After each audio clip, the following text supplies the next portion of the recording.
Hello and welcome. I'm Jennifer Bisegli, CEO and founder of Interos, and I'm pleased to be joined by Edna Conway, Phil Venables, and Bob Breeze.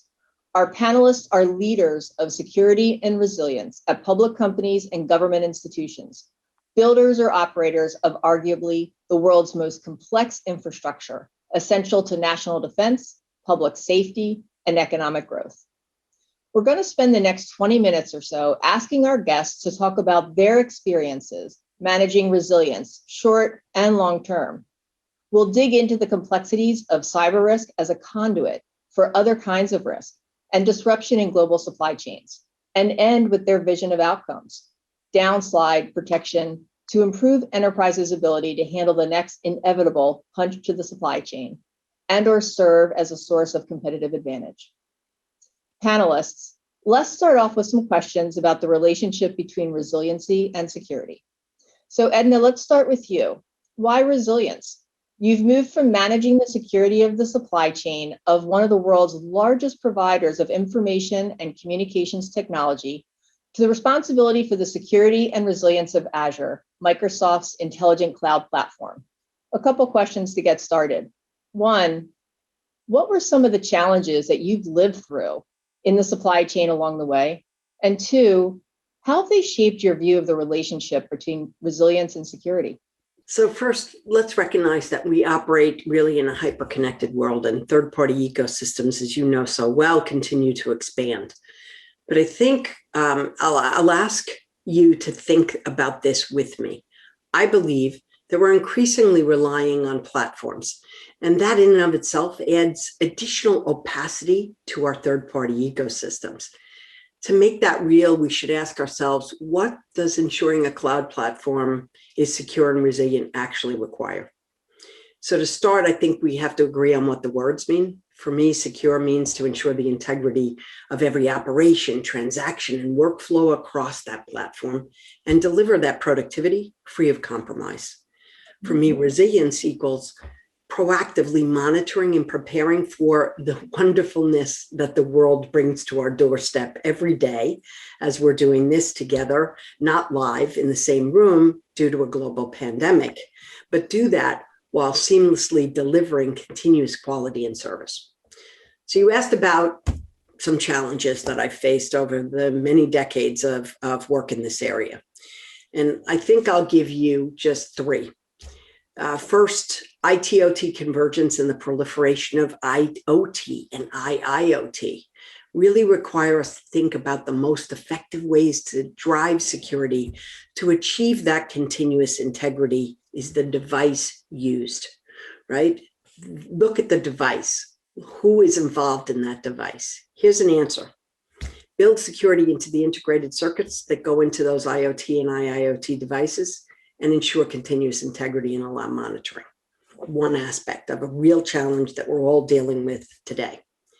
I think the second one is the challenge to develop an architectural approach to ensure that that richness of that diverse third-party ecosystem can really fully understand what your desires are and what the best controls are to drive the outcome of your goals, and make sure they're aligned with and are actually addressing your key security and risk requirements. And then I think the last challenge is ensuring that that same architectural approach is flexible. It can't be applied monolithically. You know, every day of the week we have new developers, new technology, new geographies, new opportunities. So you cannot look at it other than in a way to have the elbow room is what I like to call it. So despite that ever-changing member and nature of our third-party ecosystem, we have to address changes and those new service offerings, despite the fact that we have an architectural approach. And you know how I built that. I built it in a variety of ways, but it's chapters that are flexible and allow us to move quickly. I think as a result, where we get to is this, because we're talking about resilience. You know, we talked for years about security as if it operated in isolation. We've moved now to a way of thinking about physical security, logical operational security, and all the other aspects we'll talk a little bit about more. I think this is our time to make operational resilience our new imperative. It'll determine not only who will survive, but who's really going to thrive in this platform economy. And to thrive, I've shifted our messaging, our focus, and our efforts to make operational resilience the goal, sustaining business operations during any major kind of event. Yeah, thank you for that. I'm just taking notes as I'm looking away, but I'm talking about, operational resilience being the new imperative. And I really like your point about building integrity in from the beginning. I mean, that the proactive approach reduces costs, I would have to think overall from the cleanup that needs to occur, but it's really thinking through that. Bob is former CIO of Department of Energy and the interim Chief Information Security Officer.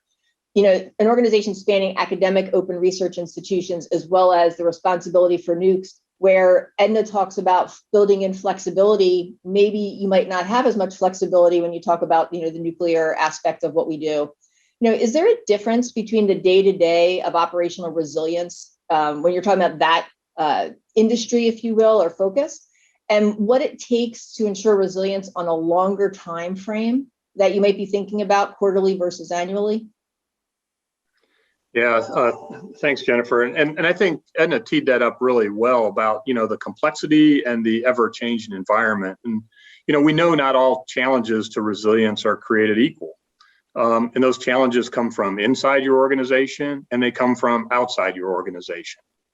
And on a day-to-day basis, your teams are dealing with small and large tactical resilience issues every day, whether it's responding to vulnerability scan results, the need to patch, responding to brand challenges, and a myriad of other things. But those actions usually only address or resolve one or a few specific tie points or threads in this mesh of risks that, when viewed more holistically, can really provide a much more complete picture of the company's overall resilience. And strategic resilience really requires a unity of effort across the lines of business and the supporting functions, rather than just these individual actions. I mean, whether it's legal or HR, finance, marketing, IT and cybersecurity, and more. And it's not synonymous with just IT disaster recovery or routine business continuity management. And more so, it can't just emerge from one department and not emerge from another. They've got to come together. But most of all, as Edna, articulated, it is not independent of your position in a multi-tiered ecosystem. Now, when it comes to strategic approaches to operational resilience, again, just like when you do corporate strategic planning, you don't really address only one or a limited set of lines of business or functions. And you don't base your forward planning on a single point in time. You look at trends across multiple factors, and you might do scenario planning.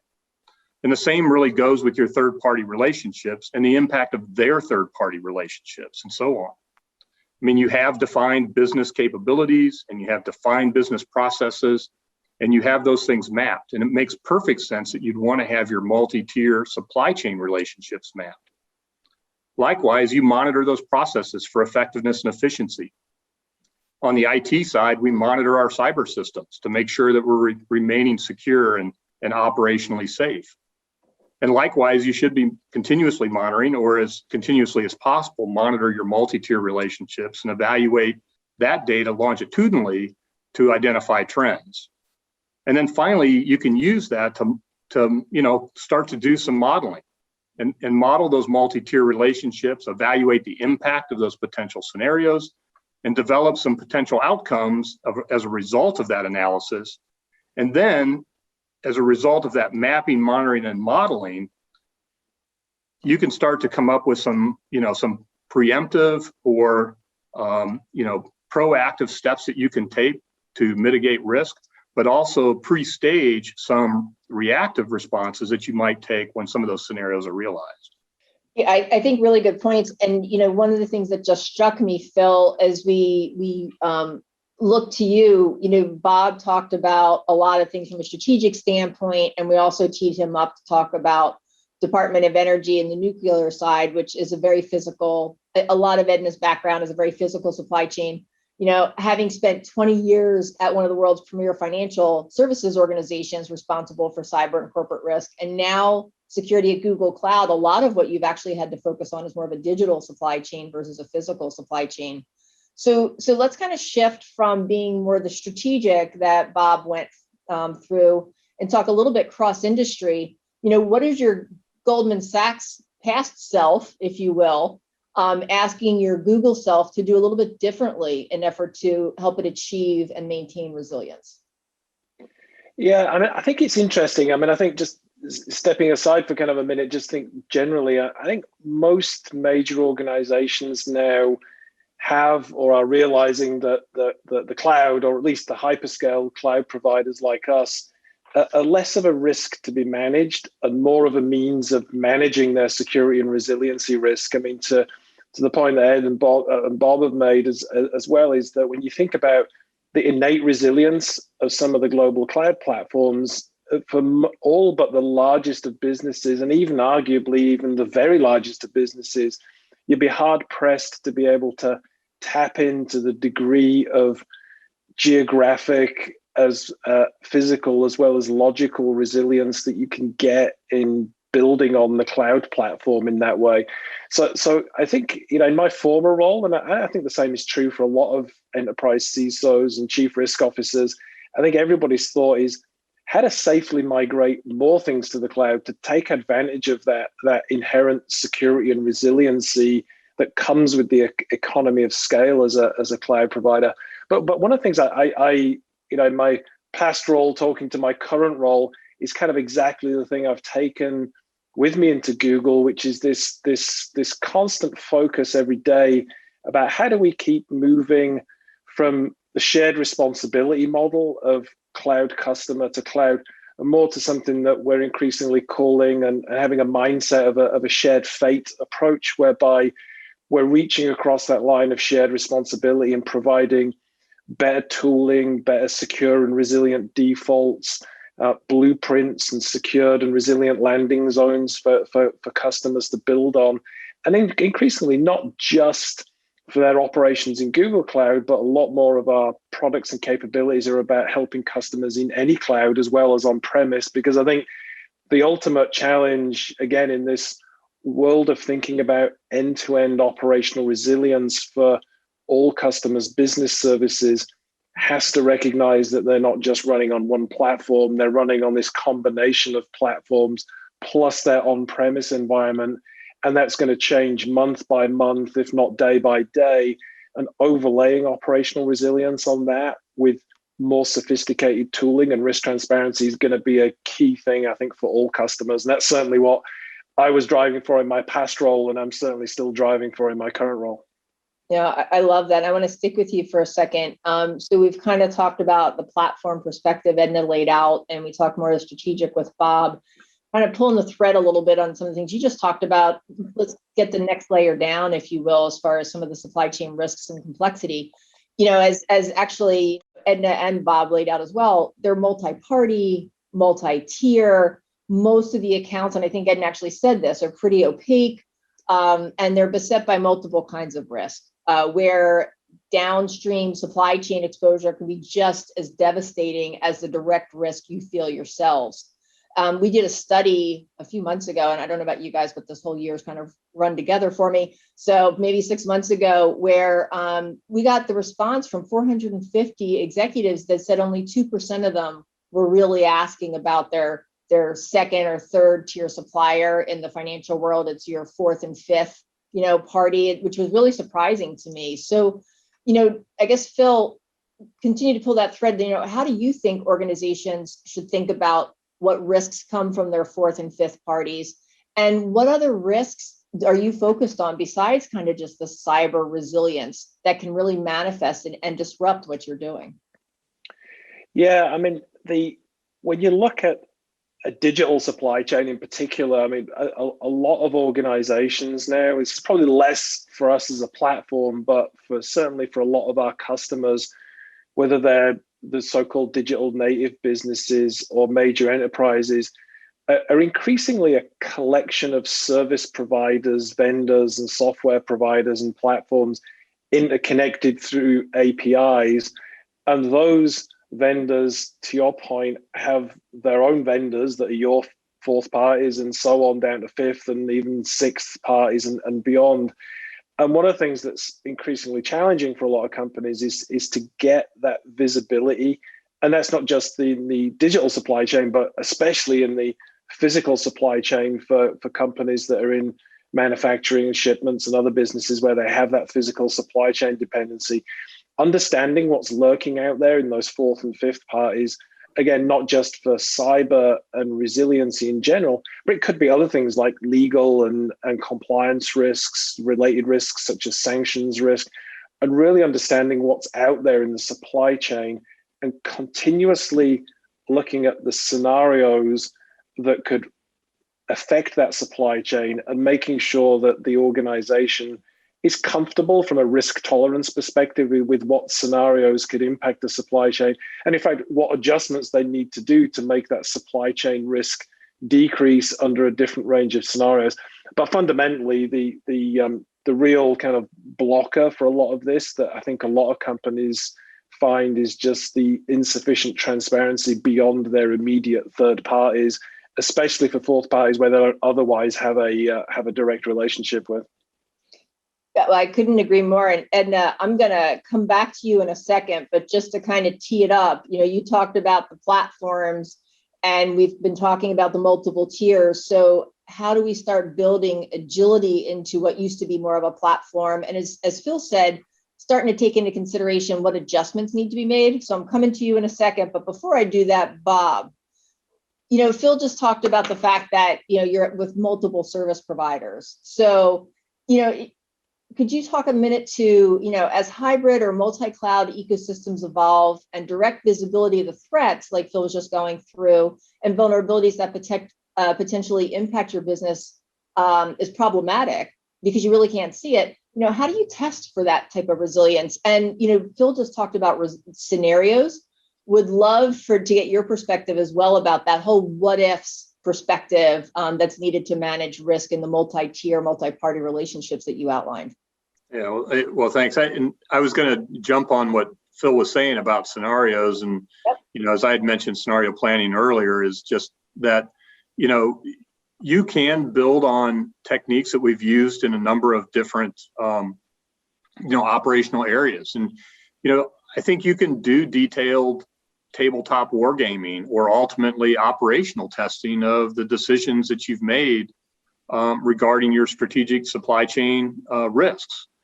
Now, the amount of time and effort that you spend that should be commensurate with the potential impact on the business. But we conduct tabletop scenarios for cybersecurity risks on a routine basis. And probably most of the people listening to this, discussion probably already do that. Likewise, you probably periodically test your business continuity management plans. And if you're not, you probably should be.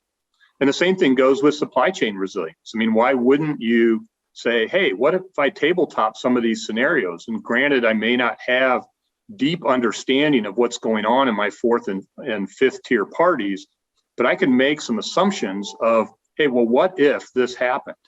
And then we can walk through that and make some assumptions about how that might play out and what responses we might want to take in the realization of that. Now, when it comes to operational testing, I think that becomes much more complex and a lot more detailed planning. It requires you to identify, pre-identify exercise halts to prevent actual harm. And you might have to coordinate directly with one or more of your third parties. But if you have a supply chain risk that is so critical that you feel you need to operationally test it, then that may be something where you have to go outside and get some additional supporting expertise, or, I kind of jokingly say, but, go hire a bunch of ex-military, men and women who had to do these operational tests all the time and see if they can help you. But I think you can tabletop, and if ultimately necessary, you could actually operationally test.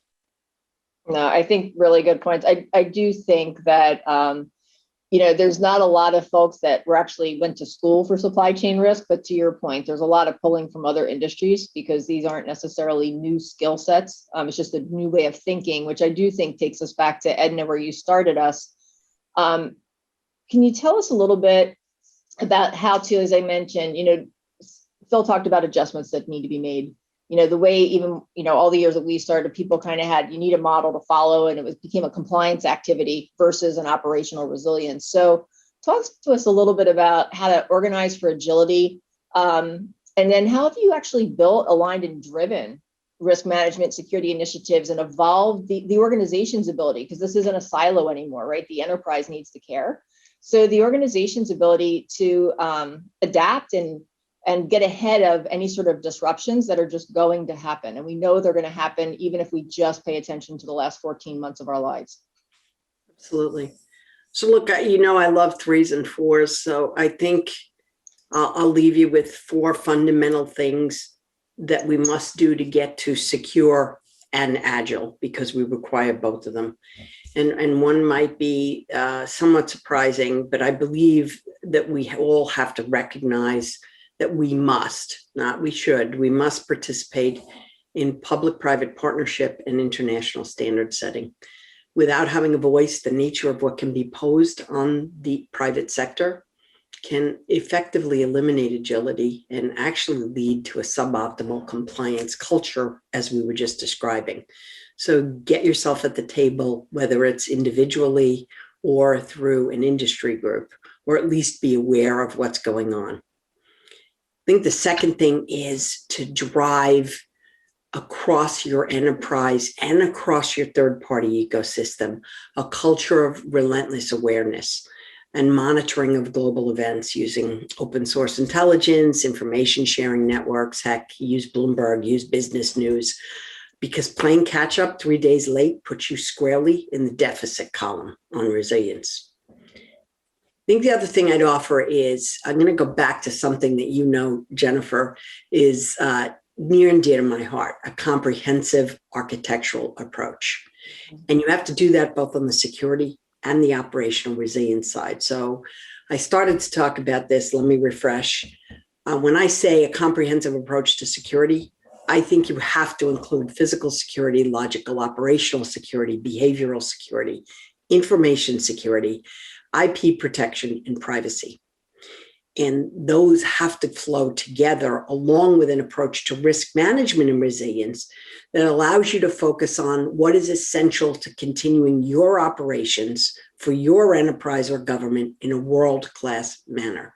And for us, I've evaluated that after a short period of time here at Microsoft, and that includes for us business continuity and disaster recovery, but it also includes world-class programs like anti-bribery and anti-corruption, human rights and labor rights, health and safety, environmental sustainability, and intriguingly important, trade and export controls that tells you what you can and can't do with technology in a variety of limited ways.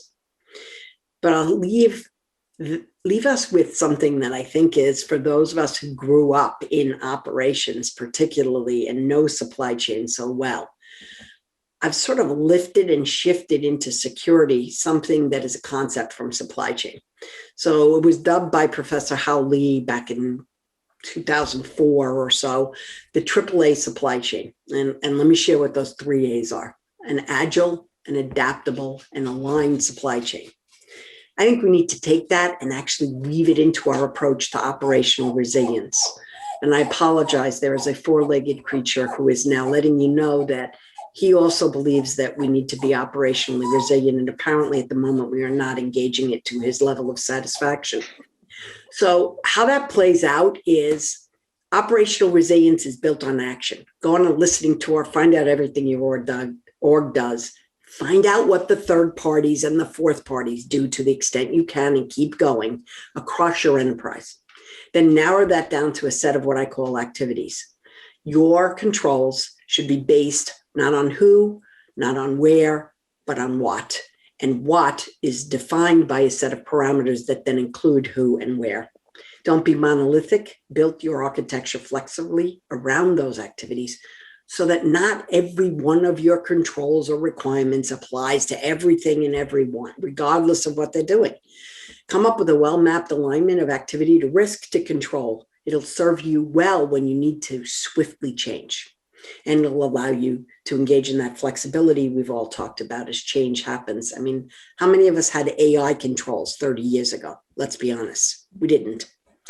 And then also align holistically, apply your model flexibly, but ensure that you're applying it not only to your third parties and your fourth parties and your fifth parties, but look inside. I'm really a big fan of the opposite of the mantra, do what I say, not what I do. I want you to do what I do, right? In a way that achieves the goal for your business and each of the subsequent suppliers downstream, so that we can come to realize an approach that allows us to live in the world we live in. It's a platform, but let's be clear, it's a world of we. The whole concept of an us and them, it doesn't work anymore. So that's where I'd like to get us to as we work together to achieve the ultimate goal of operational resilience. I love that. Thank you. And no worry about the four-legged person. It's kind of the world we live in. You know, before we leave this multiple party, multiple tier conversation, Phil, you know, we've talked a lot about the individual businesses themselves and the direct risks. And, you know, one of the provocative statements or conversations I've had recently is around the fact that we've all had this aha moment that we're all somebody else's third party. So as much as we were talking about having these frameworks and looking outside of ourselves, we're actually a third party to somebody else. So real quick, as we close this out, can you give us a couple thoughts about just how folks should be thinking about their third parties or themselves as a conduit of risk, that you actually don't have to have compromised technology installed in your environment to be the victim or the enabler of the attack? You could actually be almost like a pawn in what's going on. Yeah, so I think all companies need to, exactly to your point, not just look down into their supply chain, but recognize they've got an upstream as well as a downstream, and you have to manage upstream and support your customers and provide the right degree of risk transparency so that they can fill their own supply chain risk responsibilities as well. I think there's a lot of compliance and industry certification frameworks that are useful and usable for that respect, but arguably they don't go far enough. And I think there's a big part of various parts of the industry are working on ways to bring more risk transparency into that, and also not just around physical supply chains and the vendor ecosystem, but even in so far as the open source community as well. When we talk about software supply chain risks, you know, I think the industry's been focused on other things given recent events, but we also need to remember that before that, one of the bigger risks was how we think about open source software in everybody's environments. And so one of the reasons that we and other companies, for example, founded the Open Source Security Foundation was to keep addressing that and actually bring mechanisms for scoring and risk scoring various open source projects. I think as well, there's a lot of work that can still be done, and we're certainly looking forward to partnering with all the other vendors on how do we provide transparency and scoring onto all of the software supply chain. And I think that's going to be a big emphasis in the future. But generally speaking, I think everybody has a responsibility to be a better vendor to their customers to help them manage their risk, and not just in transparency, but also adhering to open standards, adhering to supporting their operational resilience goals of substitutability, of resiliency and the ability to migrate to different products and services, not just within that provider, but other providers as well. So I think as everybody figures out how to do operational resilience, it's not just about, as we talked about, not just about disaster recovery and redundancy. It's also about taking a business service view end to end across the supply chain and thinking about substitutability as well as innate resilience. Yeah, I couldn't agree more. And I do think that this sudden immersion into work from home, we just all realized how connected and reliant we all were on each other. And I think that that's where some of these conversations come from. I think we're almost up against time, so I'm just going to ask everybody if they could keep it to 60 seconds or so. Last question, and excuse me, sorry, I'm just going to open it up to all three of you. Given the hyper, and actually kind of a little bit of a rip from the headlines based on, Phil, what you were just talking about, but given the hyper connectivity of business and the world we live in, what are we learning about resilience from Sunburst that has kept all of us, we all got asked about it, and I know it's definitely kept us here at Interos pretty busy over the months.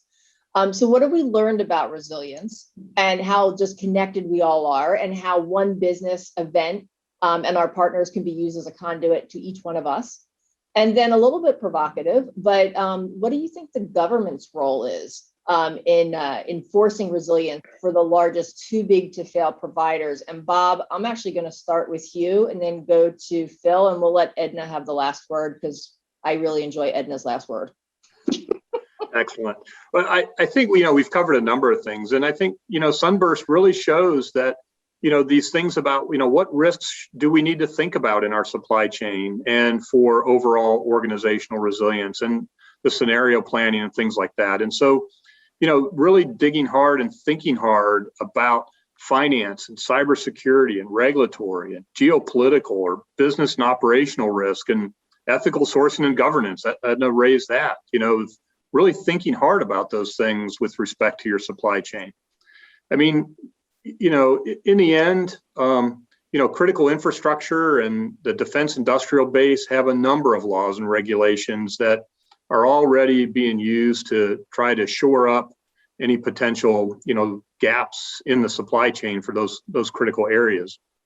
But I think that, Sunburst, while it's the most recent wake-up call, is hardly our first experience in what you might call a supply chain attack, and it's not going to be the last. And so I think, again, kind of to riff off of what Edna said and what Phil has said, that, it's going to take a unity of effort between, individual governments, global government organizations, and industry to identify, methodologies and acceptable means to share information so that we can join together to manage this risk. Perfect. Phil, 60 seconds. Yeah, I mean, so just focusing in on the specific piece about the role of government in enforcing resilience. I think cloud providers have a responsibility to provide the resilience required by their customers, and government is one of many, albeit a very significant customer for these services. So they can and do stipulate requirements in that way today, and it's not just requirements through contracts; it's the various rules and regulations that we already have to abide by. So I think there's already been quite a high degree of kind of forceful requirements in a good way. It's also the responsibility of customers to take advantage of the resilience that comes out of the cloud and take advantage of particularly the geographic and other service diversity. But I think the other thing that's also going to be interesting to see, and again, I touched on this earlier, when you think about operational resilience in general, what does it mean for customers, including government customers, to take advantage of multiple cloud services based on open standards so that we have an overall reduction in concentration risk, literally taking advantage of the high number of platforms that have significant levels of resilience that together can generally reduce concentration risk overall. And I would say I'll close in the same way I opened. I think people, as a result of all of this, are realizing quite significantly that cloud is less of a risk to be managed like it used to be, and now a key part of how organizations are going to keep mitigating their security and resiliency risk. Well, it's active engagement, right? It's leaning into it, like you said, taking advantage of what's available versus just doing a checklist. Edna, bring us home. So I'm going to spin us positively. I'm going to say the answer to your question is that we have an opportunity to actually drive the power of the cloud and the power of innovation and what we're learning in connected supply chains to equate with competitive advantage. Speed to market, earning customer trust, retaining customer loyalty and stickiness, fast and more thorough response to incidents with minimal to no customer service impact, heck, even impactless updates to the cloud infrastructure. And a holistic lens across that ecosystem provides a more united approach that allows the enterprise and the government together to avoid the gotchas arising from the lack of cross-organizational, cross-supply chain, cross-agency visibility.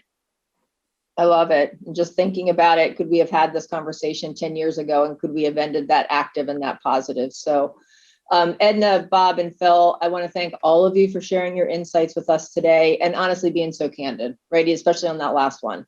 Everyone, I'm hoping you enjoyed the perspectives you heard today and that you have tangible actions to implement. If not, you definitely have 3 luminaries in front of you to follow up on. And we'll actually be participating in a live and interactive Q&A right after this session. So if you'd like to talk more about the themes, ask any questions, have any conversation about the topics you've just heard, please come join us.